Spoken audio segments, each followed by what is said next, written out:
السلام عليكم ليكيب، ان شاء الله تكونوا لاباس وبصحة جيدة. انا لاباس الحمد لله. يوم جديد ووصفة جديدة. اليوم جبت لكم كيكة هشيشة وحلو وجاية بنينة بزاف، وجات الثاني خفيفة ريشة. واش نحكي لكم؟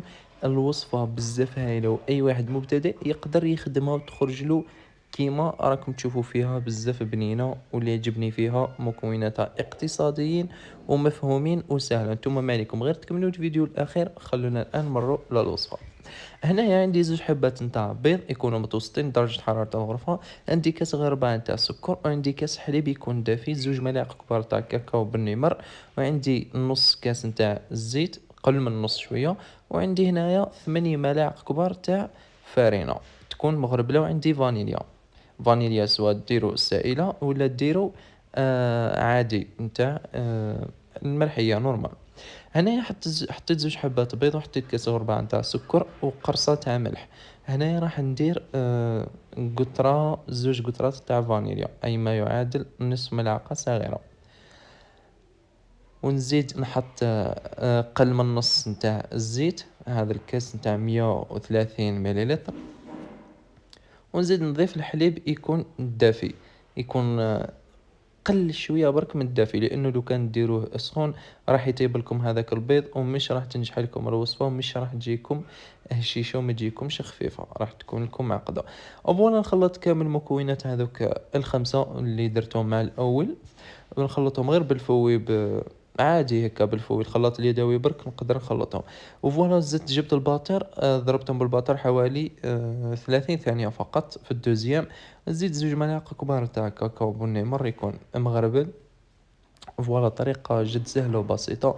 لازم عليكم تغربلوا المكونات هذو الجافين، لانه كي تغربلهم راح تخرج منهم هذاك الهواء، وراح تجيكم الكيكه تاعكم خفيفه، سواء في الجينواز ولا في هذه الوصفه القادمه. ان شاء الله راح نحط لكم الطريقه تاع الجينواز والاسرار نتاعها كيفاش تنجح معكم الوصفه.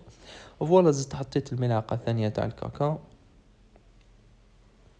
هنايا كانت غير هذيك المايس لقيتها مع الكاكاو. المهم فوالا نبقى غير نغربل هذاك الكاكاو تاعي. ونزيد 10 غرام تاع خميرة الحلوى. خميرة الحلوى 10 غرام، أي ما يساوي الساشي كيس خميرة الحلوى. هنايا نبدا نضيف الملعقة الأولى تاع الفارينة. نضيف الفارينة تاعي تدريجيا حتى وين تحصل على القوام تاع الخليط يكون خفيف شوية. هذه الملعقة الثانية. نزيد نضيف الثالثة. هذو الثلاثة راهم شارجين مليح. نتوما بقاو ضيفوا الفارينة، ما نقولكمش انا سبعة يعني سبعة سوا، بصح ضيفوا الفارينة كل فارينة كيفاش. انا هنايا راح دات معايا 4 ملاعق يكونوا كبار مليح.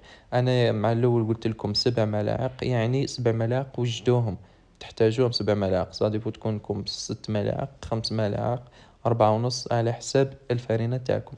فوالا غير بالفوين خلطت الخليط تاعي.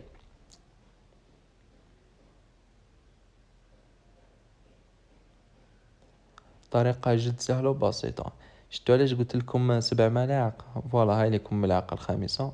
غنزيد نخلط، لانه الخليط تاعي مازال ما تحصلتش عليه كيما راني حابو انا، باش تخرج لي الكيكة تاعي هشيشة وخفيفة.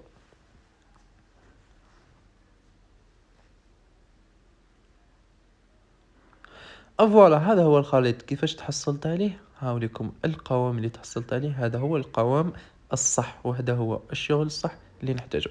عندي سنيوة هنايا نتاع 20 على 26. درت لها ورق طاي من تحت، ومن بعد حطيت الخليط نتاعي.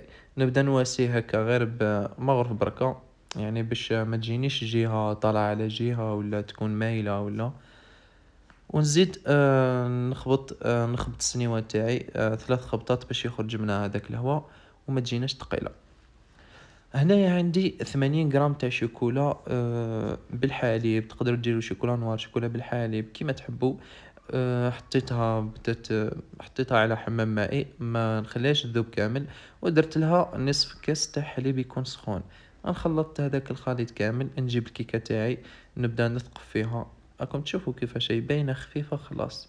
وشنو انا طيبتها، درتها شويه زايده طيبه الطياب. هي يعني هي الطيابه تاعها مليحه هاك، لانه الوالده تحتاجها طيبه شويه.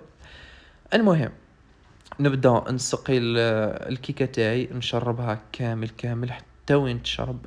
فوالا أنا درت هذيك الكمية تاع الشوكولا اللي شربت بها درتها كامل. فوالا تزيين اختياري، أنا زينتها بالكاكاو لأنه الكاكاو تجيكم بزاف بنينة، لأنه الكاكاو هو الصح. يعني البنة تاعو مع هاد الكيكة الهشيشة لفطور الصباح ولا القهوة تاع المساء ولا للسهرة ثاني. ما عليكم غير تجربوا هاد الكيكة. أنا نخليكم الوصفة القادمة إن شاء الله تلاقيو. حطوا لي تعليقات، حفزوني شوية، وحطوا لي لايك، وما تنسوش اشتراك في القناة. تلاقوا في وصفة قادمة. تهلاو في رواحكم، خليوا لي الوصفات اللي تحبوها في التعليقات. سلام.